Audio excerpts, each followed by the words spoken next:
BCom 6 same का Hindi medium के advanced statistics subject का पहला यूनिट का रैंक कोरिलेशन जो है उसमें एक न्यूमेरिकल प्रॉब्लम आज कर लेंगे। तो यहाँ पे जैसे आप बोर्ड के ऊपर देख रहे हैं, दो वेरिएबल्स है, एक x वेरिएबल है और दूसरा y वेरिएबल है, और x और y वेरिएबल के बीच में जो रैंक कोरिलेशन फाइंड आउट करना है उसके लिए अपने को फार्मूला मालूम है, R is equal to 1 minus 6 sigma D square by N into N square minus 1। तो रैंक कोरिलेशन में पहली स्टेप क्या है, जब x और y वेरिएबल्स आता है तो x और y वेरिएबल्स का रैंकिंग करना पड़ता है इंडिविजुअली। और रैंकिंग जैसे इसके पहले जो प्रॉब्लम में अपन ने सीखे थे कि जब रैंकिंग देना है x वेरिएबल को और y वेरिएबल को अलग अलग से, तो या तो असेंडिंग ऑर्डर में दे सकते हैं या तो डिसेंडिंग ऑर्डर में देना है। असेंडिंग ऑर्डर का मतलब होता है स्मॉल वेरिएबल से लेकर बड़ी वेरिएबल तक, और डिसेंडिंग वेरिएबल का मीनिंग क्या है, डिसेंडिंग ऑर्डर का बड़ी वेरिएबल से लेकर छोटी वेरिएबल तक लेके आना है। ठीक है, अभी अपन असेंडिंग ऑर्डर में ले लेंगे, यानी छोटे वेरिएबल से बड़े वेरिएबल तक उसकी रैंकिंग हम करेंगे अभी। ठीक है, तो अभी x वेरिएबल आप ले लेंगे। x वेरिएबल में सबसे छोटा वेरिएबल को एक नंबर देना चाहिए, तो इसमें सबसे छोटा वेरिएबल एक है 10। 10 के बाद दूसरा बड़ा वेरिएबल क्या है 2, 15। 15 के बाद जो तीसरा बड़ा वेरिएबल क्या है 18, ये तीसरा है। उसके ऊपर थोड़ा बड़ा वेरिएबल क्या है 20, इसको 4। इसके ऊपर बड़ा क्या है 5। उसके बाद क्या है 32। 32 के ऊपर थोड़ा बड़ा है 35, इसको 7। 35 के ऊपर थोड़ा बड़ा वाला नंबर क्या है 48, इसका रैंकिंग 8। इससे थोड़ा ऊपर वाला 49, 49, उसको 9वीं रैंक देते हैं। उसके बाद 54, इसको 10वीं रैंक देते हैं। इससे थोड़ा बड़ा है 64, इसको 11वीं रैंक देते हैं। और सबसे बड़ा रैंकिंग को 80 को 12वीं रैंक, क्योंकि अपने पास कितने वेरिएबल्स है 12 पेयर्स ऑफ वेरिएबल्स है, 1 2 3 4 5 6 7 8 9 10 11 12।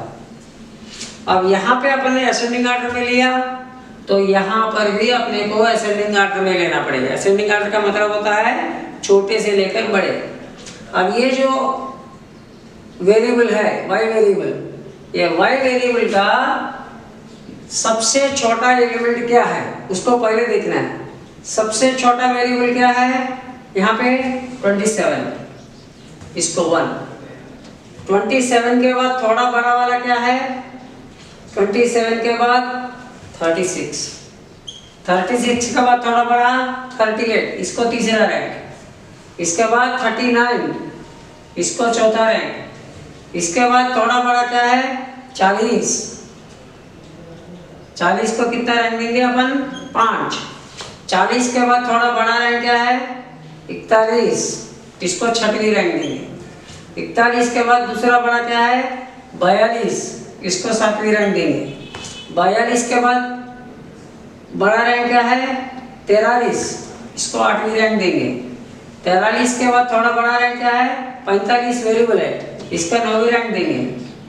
45 के बाद बड़ा रैंक क्या है 45 के बाद अपने को 51 को अपन 10वीं रैंक देंगे। 51 के ऊपर थोड़ा बड़ा क्या है 52। 51 के बाद बड़ा रैंक क्या है 52।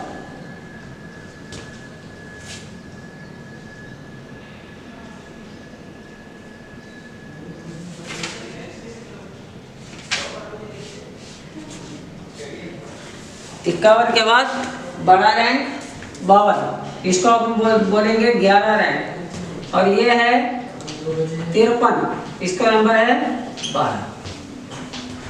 ये हो गया अपना रैंकिंग, x वेरिएबल का रैंकिंग हो गया, y वेरिएबल का रैंकिंग हो गया। अब ये दोनों की डेविएशन निकालना है। किसकी डेविएशन निकालना है एक्स वेरिएबल के रैंक का और वाई वेरिएबल का रैंक का डिविएशन निकालना है। अभी अपन R1 माइनस R2 करेंगे। R1 ये है, R2 ये है।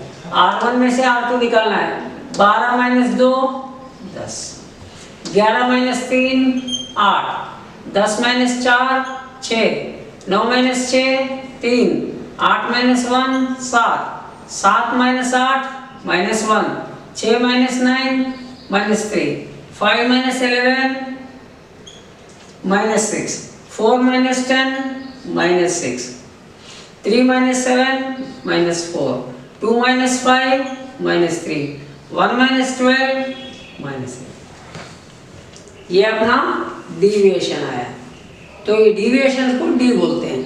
फिर उसके बाद डी के स्क्वायर करना है। क्यों करना है? रैंकिंग कभी भी नेगेटिवली नहीं रहता, इसीलिए अपने को रैंक कोरिलेशन में रैंक कोरिलेशन फाइंड आउट करने के लिए डी को डी स्क्वायर में कन्वर्ट करना, चेंज करना जरूरी है। तो डी स्क्वायर करो, 10 into 10 100, 8 into 8 64, 6 into 6 36, 3 into 3 9, 7 into 7 49, 1 into 1 1, 3 into 3 9, 6 into 6 36, 6 into 6 36, 4 into 4 16, 3 into 3 9, 11 into 11 121। अब इसको अपने को टोटल करना है। जो डी स्क्वायर अपन ने पाया है, डी को मल्टीप्लाई करते हुए डी से, तो इसको डी स्क्वायर बोलते हैं। तो डी स्क्वायर को अपने को मल्टीप्लाई करना है। कैसे करेंगे?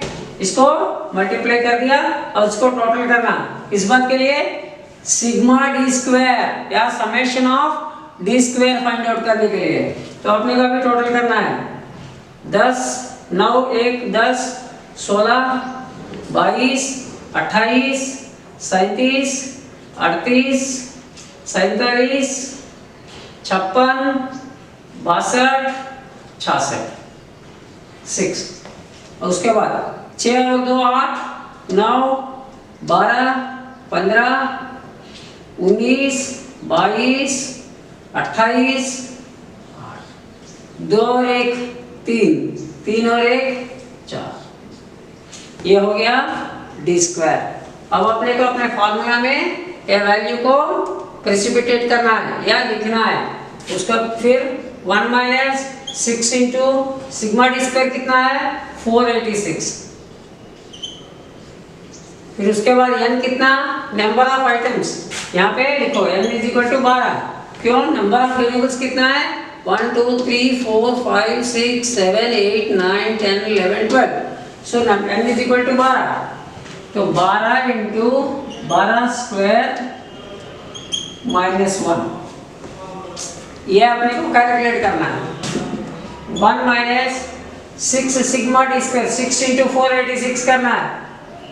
6 6 are 36, 6 8 are 48 plus 3 51, 6 4 are 24 plus 5 25, 24 plus 5 29। फिर उसके बाद नीचे आएगा 12 इंटू 12 स्क्वायर कितना 144 माइनस 1। अब next item 1 minus 2916 by 12 into 143। अब नेक्स्ट अपना क्या है 1 minus 2916 divided by 12 into 143। 12 3 are 36, 12 4 are 48 plus 3 51, 12 1 are 12 plus 5 17। ठीक है। अब नेक्स्ट है 1 माइनस 2916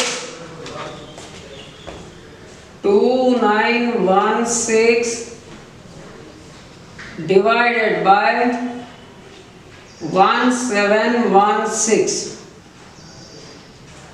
इसका भी आया 1.70 अप्रॉक्सीमेटली आया है।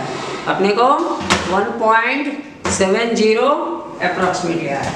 तो अब इसका मीनिंग क्या है -0.70 माइनस 0.70, यानी इसका मीनिंग क्या है?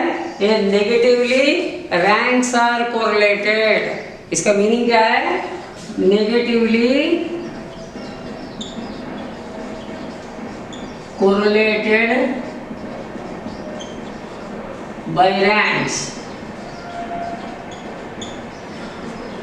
Negatively correlated by ranks. ये है अपने को रैंक कोरिलेशन कैलकुलेट करने का। पहले अपन ने क्या किया? एक्स वेरिएबल का रैंकिंग किया असेंडिंग ऑर्डर में, दूसरा वाई वेरिएबल का रैंकिंग किया असेंडिंग ऑर्डर में। असेंडिंग ऑर्डर का मतलब होता है सबसे छोटे अंक से लेकर बड़े अंक तक रैंकिंग किया। फिर एक्स और वाई वेरिएबल का जो इंडिविजुअल रैंकिंग था R1 एंड R2, उन दोनों की डिफरेंस डिविएशन निकाला, उसको डी बोला, और डी को डी स्क्वायर किया। स्क्वायर करने के बाद उसकी टोटल किया, टोटल सिग्मा डी स्क्वायर कितना आया? 486 आया। फिर अपना फॉर्मूला क्या है? R is equal to 1 minus 6 sigma D square by n into N square minus 1। अब अपना 6 सिग्मा डी स्क्वायर कितना आया? सिग्मा डी स्क्वायर कितना आया?